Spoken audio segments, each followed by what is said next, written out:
नमस्कार, मैं हूं दीपाली राणा। आप देख रहे हैं सीएनबीसी आवाज स्पेशल और आज के स्पेशल शो में हम चर्चा करेंगे बुलियंस की, गोल्ड सिल्वर की, जहां पर लगातार हमने तेजी देखी है और इस साल की शुरुआत से ही रिकॉर्ड हाईज बनते हुए दिखाई दिए हैं। वेरियस फैक्टर्स हैं जो कि ड्राइव कर रहे हैं बुलियंस को इस समय। एक तरफ डॉलर इंडेक्स की मजबूती, rising treasury yields, Donald Trump की ट्रेड पॉलिसी और टैरिफ थ्रेट्स, इन सब डेवलपमेंट्स के बीच में क्या आगे की चाल भी तेजी की तरफ ही रहेगी? क्या स्ट्रैटेजी होनी चाहिए ट्रेडर्स की, इन्वेस्टर्स की? इस पर करेंगे फोकस और मदद करेंगे हमारे पैनलिस्ट, क्योंकि आज के शो में हमारे साथ मौजूद हैं क्वांटम एएमसी के CEO Chirag Mehta, BN Vaidya and associates के प्रोपराइटर भार्गव वैद्य, नर्मल बंग सिक्योरिटीज के वीपी कुणाल शाह और साथ ही फोरसाइट बुलियन इंडिया के फाउंडर विराज डिडवानिया हमारे साथ बने हुए हैं। आप सभी का स्वागत है शो में।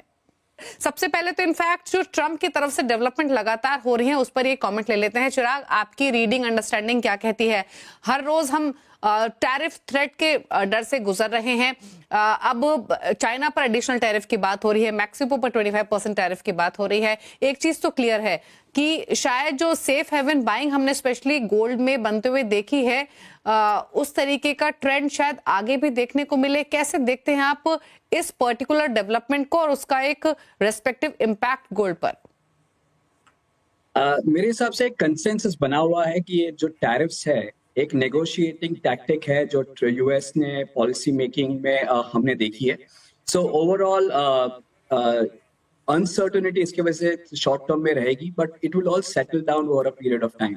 सो ये अनसर्टेनिटी की वजह से थोड़ा सा गोल्ड में बाइंग हमने आते हुए देखा है, थोड़ा सा टेक्निकल रिलेटेड बाइंग आते हुए देखी थी इन टर्म्स ऑफ जो गोल्ड हम मूव होते हुए देख रहे थे from London to US.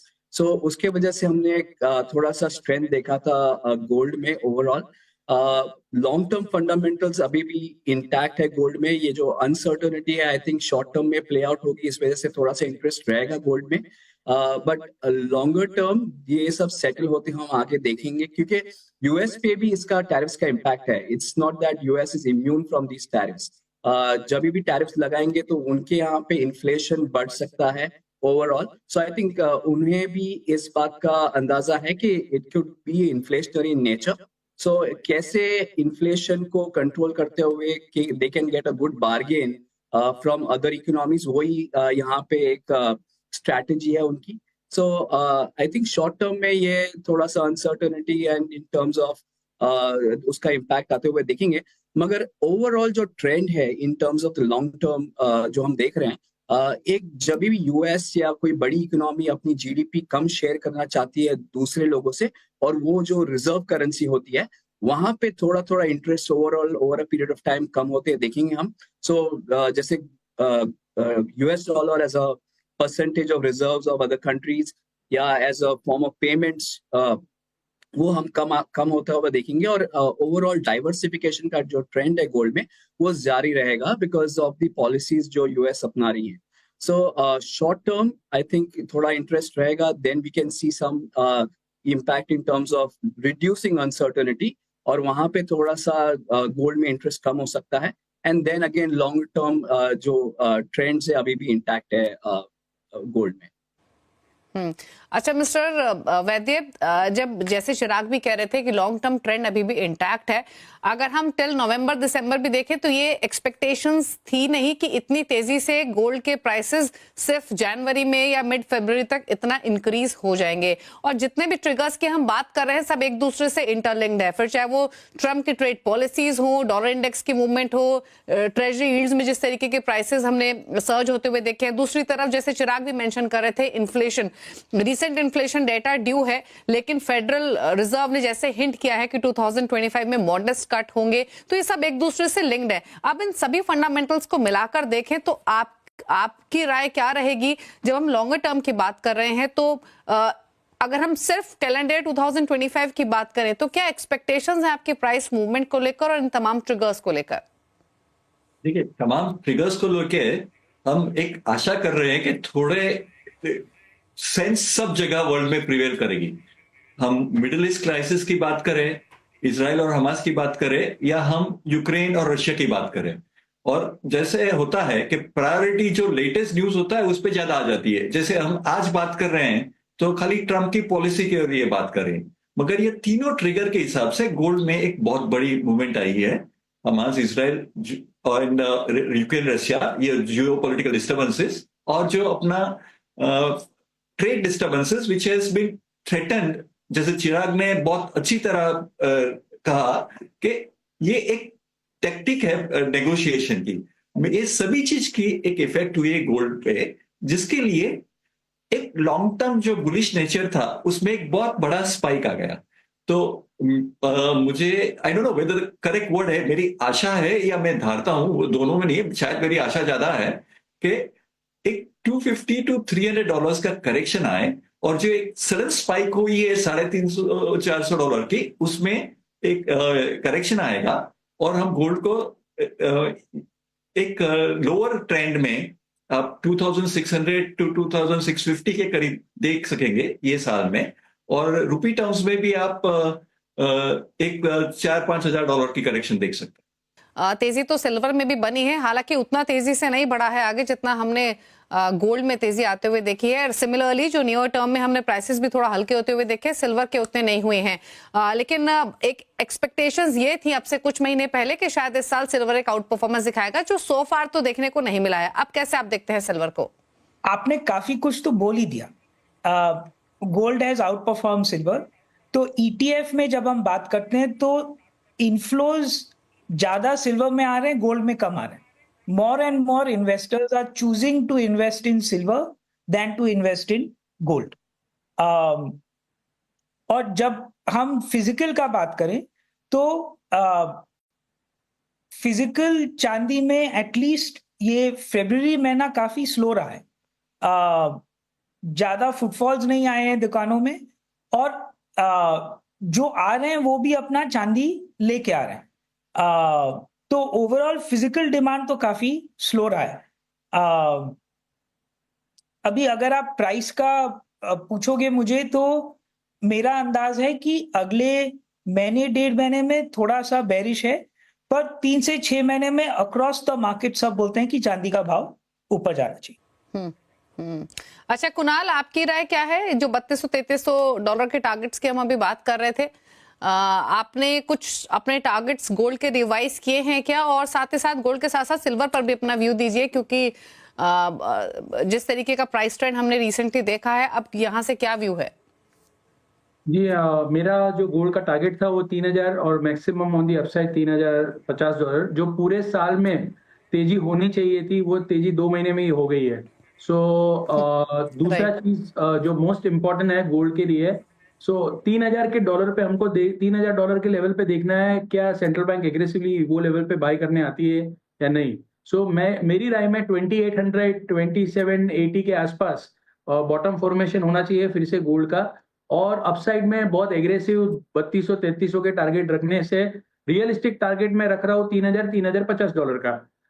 As far as silver की बात करेंगे आप, तो सिल्वर मुझे ऐसा लग रहा है कि has a better chance to outperform gold going forward. May take a while, but ये 92-93,000 में silver is a value by. 88 के नीचे नहीं जाना चाहिए, और धीरे धीरे 98,000 1 लाख 2-3 महीने में, और ये साल में I will not be surprised to see silver somewhere settling at 1,05,000 और 1,10,000। सो मैं सिल्वर पे ज्यादा बुलिश हूँ as per the demand and supply. Merit demand और सप्लाई से मेरिट सिल्वर का ज्यादा है एज ऑन टुडे। सो ये जो ट्रम्प टैरिफ लगा रहे हैं उसके कारण चाइना का ग्रोथ खराब होगा टेम्पररी, ये सब चीजों से थोड़ा सिल्वर प्रेशर में है, बट डीप वैल्यू सिल्वर में है। सो ये जो फॉल है, करेक्शन है, उसमें सिल्वर अक्यूमुलेट कीजिए, और गोल्ड नीचे में $2820 के आसपास फिर से आप अक्यूमुलेट कर सकते हैं। तो बड़ी मंदी, बड़ा क्रैश नजर नहीं आ रहा है, और अपसाइड म्यूटेड 3050, क्योंकि मेजर एक्शन 15% तो हमने साल के स्टार्ट में बढ़ते हुए देख लिया है। तो अभी यहाँ से एक्स्ट्राऑर्डिनरी रिटर्न एक्सपेक्ट करना कि गोल्ड यहाँ से और 3300, मतलब we are talking about another 15% upside, थोड़ा डिफिकल्ट है। नहीं हो सकता ऐसा नहीं कह रहा हूँ, 3000-3050 रियलिस्टिक टारगेट है।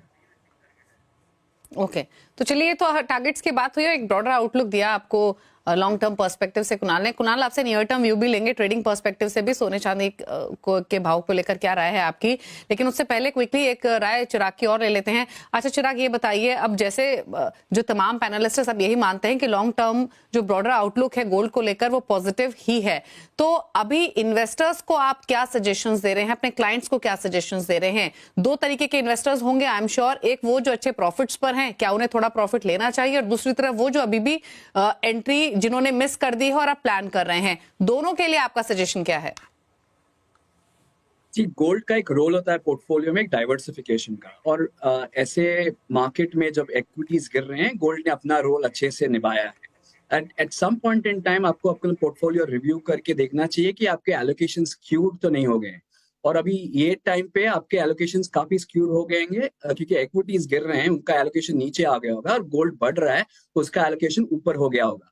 सो आई थिंक एक अच्छा टाइम है रीबैलेंस करने का एलोकेशन, थोड़ा सा एट दिस लेवल और स्लाइटली हायर फ्रॉम हियर आप थोड़ा सा रीबैलेंस कर सकते हैं पोर्टफोलियो को, जहाँ पे थोड़ा सा गोल्ड में आप सेल करके इक्विटीज में वो इन्वेस्ट कर सकते हैं। सो आई थिंक एक अच्छा टाइम है पोर्टफोलियो रिव्यू का। दोनों एसेट क्लासेस ऑपोजिट डायरेक्शन में जा रहे हैं, सो आई थिंक एक रीबैलेंस कर सकते हैं, और जिनके पास एडिक्वेट एलोकेशन नहीं है, आई थिंक एक स्टैगर करके चलना बेटर स्ट्रैटेजी है। नेक्स्ट 1 ईयर के अंदर गोल्ड कंसोलिडेशन में जाने की काफी ज्यादा संभावना है। सो इस वजह से एक एलोकेशन आप स्ट्रेटेजिकली सिस्टमैटिकली आप करेंगे ओवर नेक्स्ट 1 ईयर, तो आपका जो इतना भी एलोकेशन कम है, एक साल के अंदर आप एक्यूमुलेट कर सकते हैं और अपना पोर्टफोलियो एलोकेशन बना सकते हैं। So I think these are the two ways, जिसके पास गोल्ड है वो रीबैलेंस कर सकते हैं, और जिसके पास गोल्ड नहीं है वो सिस्टमैटिकली इन्वेस्ट कर सकते हैं। कहाँ बॉटम होगा इट्स वेरी डिफिकल्ट टू से, तो एक सिस्टमैटिकली एलोकेट करेंगे इक्वल प्रोपोर्शंस में वो नेक्स्ट 1 ईयर, आई थिंक वो अच्छी स्ट्रैटेजी होगी इन्वेस्टर्स के लिए।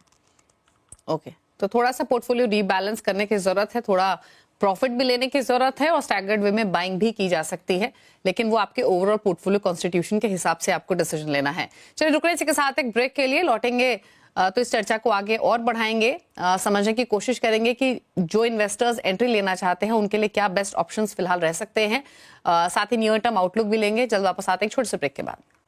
आपका स्वागत है, आप देख रहे हैं कमोडिटी 360 डिग्री। हमारे साथ है क्वांटम ईएमसी के CIO Chirag Mehta, BN Vaidya and associates के प्रोप्राइटर भार्गव वैद्य, निर्मल सिक्योरिटीज के वीपी कुणाल शाह और फोर्साइट बुलियन इंडिया के फाउंडर विराज डिडवानिया। आप सभी का फिर से स्वागत है। भार्गव जी, दो चीजें आपसे जानना चाहेंगे। पहला तो ये कि अगर स्टैगर्ड वे में बाइंग करे भी तो बेस्ट ऑप्शन फिलहाल इन्वेस्टर्स के पास क्या है मौजूदा मार्केट कंडीशंस के हिसाब से, जिस तरीके से इंटरेस्ट रेट सिनेरियो से को लेते हुए हम ईटीएफ को सेंसिटिव देखते हैं, वहां पर यूजुअली जो परचेजेस है वो इंक्रीज हो जाते हैं, तो ईटीएफ चुने, फिजिकल बाइंग करें, किस तरीके की स्ट्रैटेजी बना सकते हैं, और साथ ही साथ सिल्वर को लेकर आपका आउटलुक क्या है प्राइसेस को लेकर?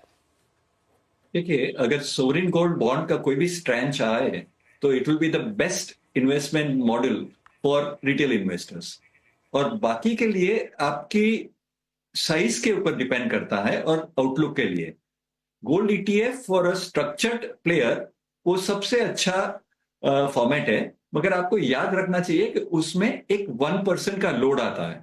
अगर आपके पास आउटले हर एक महीने में बहुत थोड़ा है, तो एक नया प्रोडक्ट है जो अच्छे प्लेयर्स भी पार्टिसिपेट करे, डिजिटल गोल्ड, जिसमें अक्रॉस इंडिया काफी लोग पार्टिसिपेट कर सकते हैं, बिकॉज आप 100 रुपए का भी इन्वेस्टमेंट कर सकते हैं, 500 का भी कर सकते हैं। So that would be something के जो बहुत कम बजट हो वो उसमें रेगुलरली इन्वेस्ट करे, तो एक पोर्टफोलियो अच्छा बन सकता है। और नॉर्मल केस है, जैसे मेरे सब कलीग्स है या पैनल पे, उनको इन्वेस्ट करना है तो शायद उनके लिए physical will be the best, because वो क्वांटिटी में कर सकते हैं। एंड फिजिकल में आपको केयरफुल रहना पड़ेगा कि आप बिल के साथ कहां से ले, और इनपुट और आउटपुट में आपका कोई ज्यादा लॉस ना जाए। सो हर एक आदमी की कैपेसिटी के हिसाब से और साइज के हिसाब से they can decide which module is. Physical is very good, digital is replacement for physical for small people, and for a corporate और a very structured investment ETF is the best. Okay, अच्छा Kunal, near term view आपका क्या है? जैसे भार्गव जी ने भी mention किया, चिराग ने भी मेंशन किया कि यहाँ से प्राइसेस नियर टर्म में शायद थोड़े से वॉलेटाइल हो सकते हैं या नीचे आ सकते हैं, पीक से थोड़ा हल्का ऑलरेडी हुए हैं। अगर हम गोल्ड सिल्वर दोनों को देखें तो आपकी अंडरस्टैंडिंग क्या कहती है? सिर्फ नियर टर्म पर्सपेक्टिव से मैं जानने की कोशिश कर रही हूँ कि और कितना नीचे आने की प्रोबेबिलिटी आपको दिखाई दे रही है और ट्रेडर्स के लिए क्या सजेशन होगा? देखिए, ट्रम्प और वॉलेटिलिटी वो it is as good as the same. जब तक ट्रम्प है तब तक वॉलेटिलिटी कंटिन्यू रहेगी। नंबर 2, नियर टर्म में मुझे लग रहा है गोल्ड के प्राइसेस में प्रेशर बन सकता है। उसका बड़ा रीजन ये है कि रशिया और यूएस के बीच में रिगार्डिंग यूक्रेन ये जो पीस डील है वो होने वाली है। सेकेंड, अगर ये पीस डील होती है तो रशिया के ऊपर यूएस ने जो सैंक्शन लगाए वो कम हो गए। सो रशिया का $300 बिलियन का असेट फ्रीज किया है, फॉरेन एक्सचेंज रिजर्व फ्रीज किया है यूएस ने। तीसरी बात मोस्ट इंपॉर्टेंट, यूएस और यूक्रेन के बीच में रेयर अर्थ मिनरल की डील होने वाली है। तो ये जो पूरा जियोपॉलिटिकल कंसर्न प्रीमियम गोल्ड में बना था वो इरोड हो रहा है एज ऑफ नाउ। ये डील होने ही वाली है, that is what my understanding. So near term में गोल्ड में अपसाइड नहीं लग रही है। Gold is heading towards 2850 2820। So near term में ये जो प्रेशर है that is more to do with de escalation of geopolitical premium in gold, number 1। और दूसरा, gold is moving up when everything is moving up, gold is going down along with everyone. So अभी US भी नीचे आ रहा है, Asia भी नीचे आ रहा है, निकाय नीचे आ रहा है, साथ में गोल्ड भी नीचे आ रहा है। सो ये दोनों, gold is behaving more of like a risky asset class rather than a safe haven instrument. So with the market it goes up and with the market it goes down. So जो traditional factor थे gold के, ये interestingly जब dollar index 109.80 मारा था तब gold all time high पे गया था, और अभी जब डॉलर इंडेक्स वीक हो रहा है तब गोल्ड भी वीक हो रहा है। तो जितने भी ट्रेडिशनल फैक्टर थे सब एट टॉस है राइट नाउ। अभी तो एक ही चीज चल रहा है, ट्रम्प की और ट्रम्प रिलेटेड वॉलेटिलिटी। सो ये टैरिफ बैरिफ भी उन्होंने डाला है, ये नहीं, मेरे हिसाब से जियोपॉलिटिकल प्रीमियम फेड होने से छोटा सा करेक्शन गोल्ड में नियर टर्म में एक्सपेक्टेड है, वो कंटिन्यू है और कंटिन्यू रह सकता है।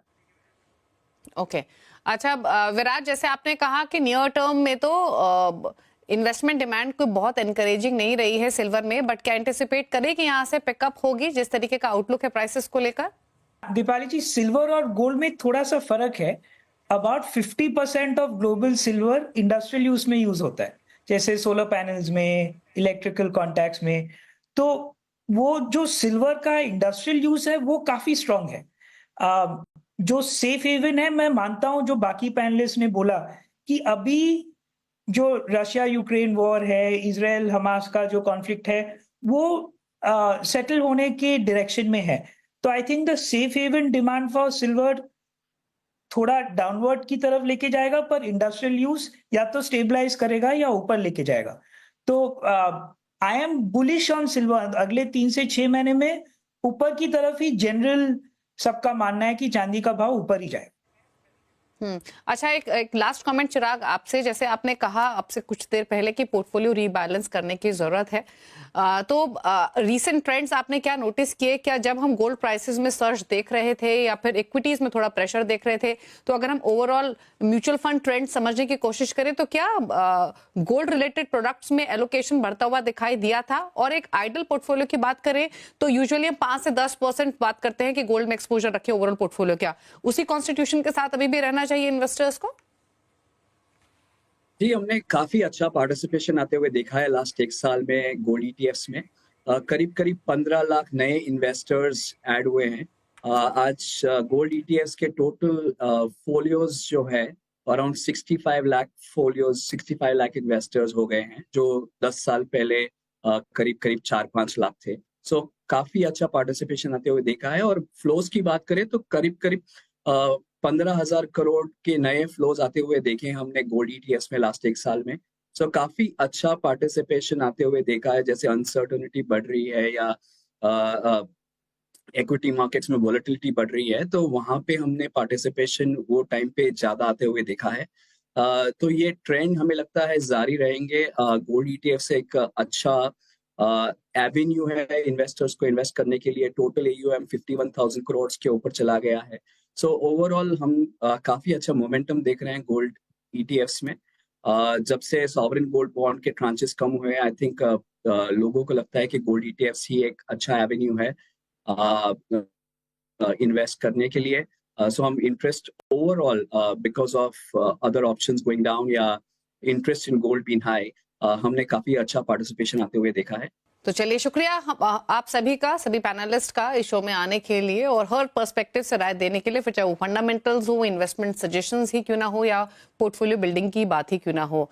आप सभी का शुक्रिया इस शो का हिस्सा बनने के लिए।